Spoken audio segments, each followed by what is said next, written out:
Malemgi mafam kayada Islam lining chatpa singi achauba kumhai ama oiriba Eid-Ul-Fitr Manipur dasu lining asibu chaliba Muslim furup ki miyam na saruk yaduna numen asibu mapung fana pangthokli kumhai asigi manung channa ayu angan badagi hauna lining asibu chatpa nupa oiba singna nat yoiba fizol setuna manak nakpa masjid singda namaz pangthoktuna mapugi mafamda yaifa thongnikhi lining asigi thaza nabi ki matung inna fitrana haina khangnaba Eid numit asida laita laira amadi tola taraba miyoi singbu chaklen pizaba amadi mateng pangbagi saktam sing ukhi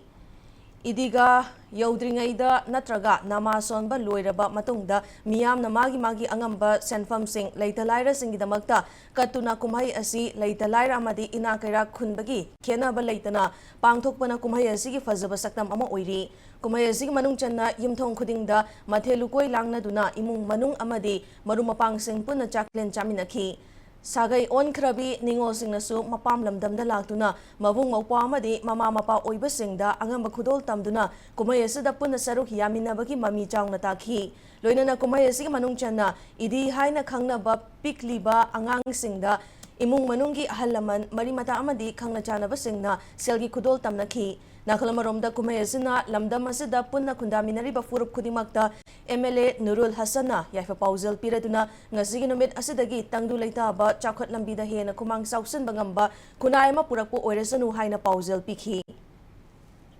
Thokhaningdaba pokna waba kaya mayoknariba relief camp da kaya ama zik leiriba masagi maramdam hanjanba yadaduna displace tawga leiriba awaba kaya mayoknariba sida saruk yazabaga loinana asumlaba nungaitaba thokhaningdaba thodok asim matungda amungana thoktaba loinana huzik leirisida henna santi leiba amadi chapsana hanagi manipur gi chokhatpagi mangomda chatlamba adagi henna mangomda chatpa ngambadum laba raijama ikoi masengi marakta kanglup punamaki yelau kanglup furup khudimaki marakta nungsi chanaba amade amaga thajanaba amade tathok tasin tongnaraga leibak asibu mangomda chananaba honabada ekhoi masen amaga mateng pangnaba ngamba dum laba ozan ullah gi mafamda shorgi mafamda hongnijabaga loinana Eid-Ul-Fitr na lakbada mayam punamukta amuka hanna yaifa pawjen pijari Eid-Ul-Fitr gi thauramasi idiga committee moizing na susinduna moizing idiga parkda pangthoki ayuk pung 9 dagi hauna pangthoki ba thauramatuda Islam lining chatpa singna moizing idiga parkda namaz sonduna mapugi mafamda thongnikhi